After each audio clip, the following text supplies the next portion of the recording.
Officer Carter tightened his grip on the steering wheel, his eyes scanning the streets like a predator searching for prey. Then he saw her. A black woman in a tailored navy blue pantsuit stepped out of a sleek black car, holding a leather briefcase. Her heels clicked against the wet pavement as she adjusted her coat. Something about her caught Carter's attention. Maybe it was the way she moved. Too confident, too composed. Or maybe it was just that she looked like someone who fit the description. You won't believe how one simple mistake turned a ruthless cop's world upside down. A routine arrest, a terrible abuse of power, and an unexpected twist that left everyone in shock. But here's the real question. What happens when the person you humiliate turns out to be the one who decides your fate? Stay right where you are, because this is a story you won't forget. His radio crackled. Suspects still at large. Last seen wearing dark clothing, possibly armed. Use caution. Carter's pulse quickened. He had been on the force long enough to trust his instincts, and his instincts told him that this woman, whoever she was, had something to hide. He stepped out of his squad car, boots splashing into a shallow puddle. "Ma'am, stop right there." His voice was sharp, cutting through the sound of the rain. The woman turned, eyebrows raised. "Is there a problem, officer?" Her voice was steady, unshaken. "Let's see some ID." She sighed, shifting the briefcase to her other hand. "I'm Judge Maya Evans. I just left court and—" Carter wasn't listening. He had already decided. She was stalling, trying to weave a lie. His fingers twitched near his holster as he stepped closer. "Hands where I can see them." Maya frowned, glancing at the empty street. "I don't understand. Have I done something wrong?" "Turn around. Now." The rain beat down harder. Maya's heart pounded, but she knew better than to argue. Carefully, she placed her briefcase on the ground and turned, raising her hands. Carter grabbed her arm roughly, spinning her around and pushing her against the car. "Hey," she protested, wincing. "This is unnecessary. I told you who I am." "Yeah. And I told you to keep quiet," Carter snapped, forcing her hands behind her back. The cold steel of the handcuffs clicked into place. Maya struggled to keep her breath steady. She had seen this happen before, had ruled on cases just like this.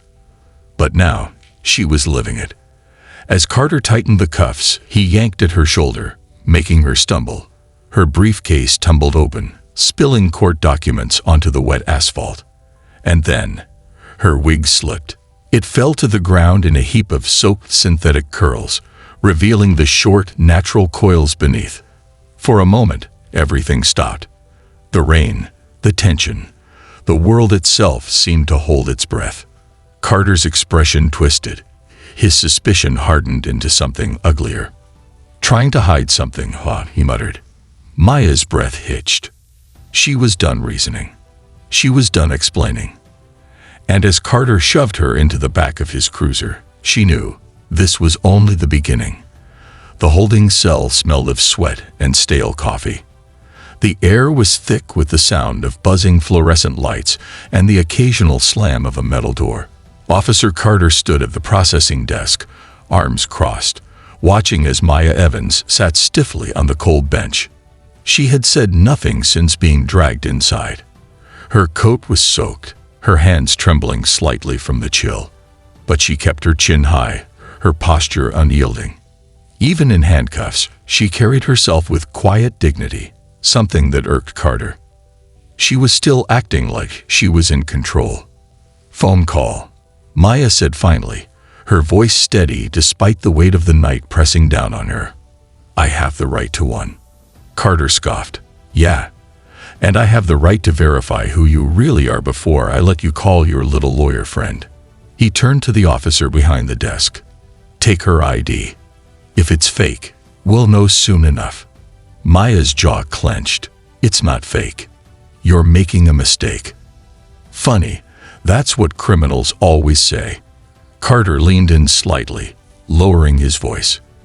"You think wearing a fancy suit makes you special, makes you different." Maya met his gaze, her eyes dark pools of restrained fury.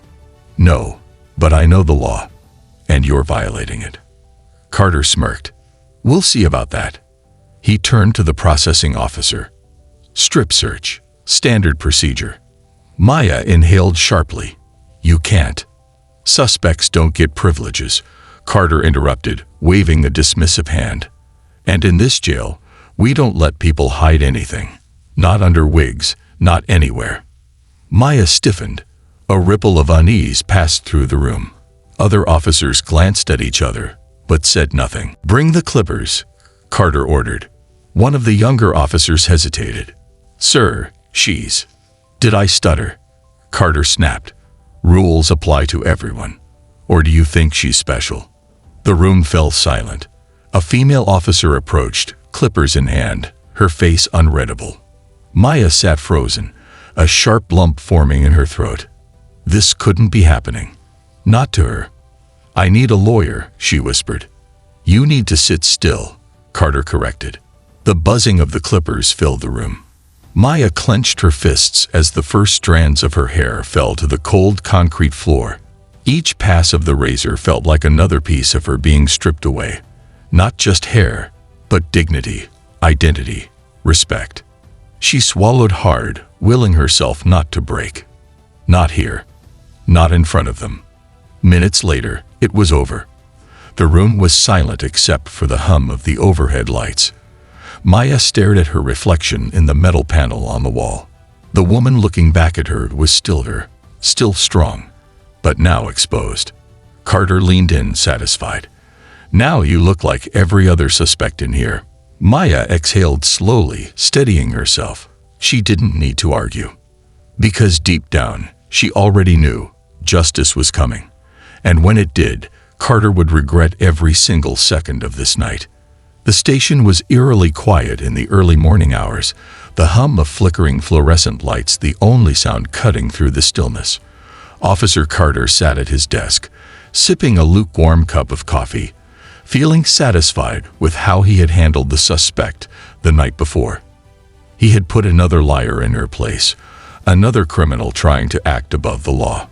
His satisfaction was short-lived. The heavy double doors of the precinct burst open with a force that made every officer in the room snap to attention. Police Chief Reynolds stormed in, his face pale, his usually calm demeanor shattered. His sharp eyes scanned the room until they locked onto Carter. Where is she? Reynolds barked. Carter frowned. Who? The woman you arrested last night. The chief snapped. His voice was edged with barely contained panic. Carter exchanged glances with the officers around him. The robbery suspect? He asked, standing up, suddenly feeling the weight of the moment. Reynolds' expression darkened. You absolute fool. The room went deathly silent. Reynolds took a slow step forward, lowering his voice to a deadly whisper. Do you have any idea who you just humiliated? Who you just brutalized? A strange, creeping dread crawled up Carter's spine. She was a suspect, he said defensively. She fit the description. The chief let out a sharp, humorless laugh. Oh, she fits the description, all right. He took another step closer. That's Judge Maya Evans. Carter's stomach dropped. Reynolds continued, his voice now full of barely restrained fury. You know, the judge presiding over the police misconduct case. The one with all eyes on it. The one we were already under pressure for. A thick silence spread through the room like a suffocating fog. The other officers, who had once stood idly by, now shifted uncomfortably.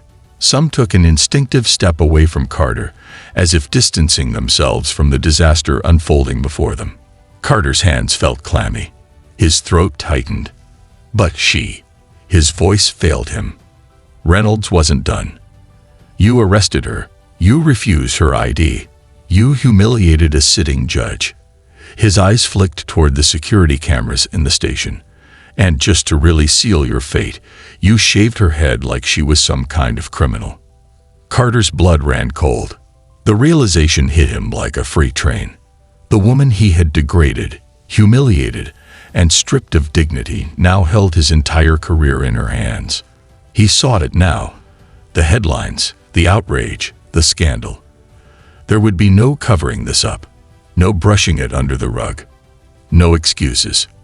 And worst of all, he had done it to the one person in the entire city who would make sure justice was served. The courtroom was packed.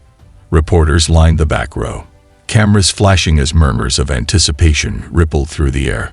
Officers in uniform sat stiffly on the benches, their faces unreadable. At the defense table, Officer Carter sat motionless, his usually confident posture replaced by tense, trembling shoulders. His hands, which once held cuffs and a razor with such authority, now fidgeted in his lap. Then, the door at the front of the courtroom opened. The room fell into absolute silence. Judge Maya Evans stepped inside. She was dressed in her black judicial robes, the fabric flowing with every purposeful step. But it was her face, her expression, that stole the air from the room. She was bald. The same injustice Carter had inflicted upon her was now a crown, worn not with shame, but with power. Her smooth scalp caught the light, her posture unyielding, her presence commanding. She looked like a warrior stepping onto the battlefield. She took her seat at the bench, lifted her chin, and scanned the room. When her eyes landed on Carter, he flinched. The irony was suffocating. The same woman he had thrown into a holding cell, stripped of dignity, and reduced to nothing more than a suspect, was now the only person who could decide his fate. The bailiff stepped forward. Court is now in session. The Honorable Judge Maya Evans presiding. A beat of silence. Maya adjusted the microphone in front of her, her voice smooth and steady. We are here today to determine whether Officer Carter used excessive force and violated civil rights laws during the unlawful detainment of a citizen. Carter swallowed hard. Maya leaned forward slightly, her piercing gaze never leaving him. Officer Carter, she said, her tone laced with steel. Do you believe in justice? The words hung in the air like a blade, sharp and dangerous. Carter opened his mouth, but no sound came out. He had once believed in justice, when he was the one in control, when he held the power, the badge, the authority. But now, justice was no longer something he could twist to his favor. Maya's eyes flicked toward the defense attorney. Proceed. The trial began. Evidence was presented. Security footage from the station. Audio recordings of Carter's voice ordering her head to be shaved.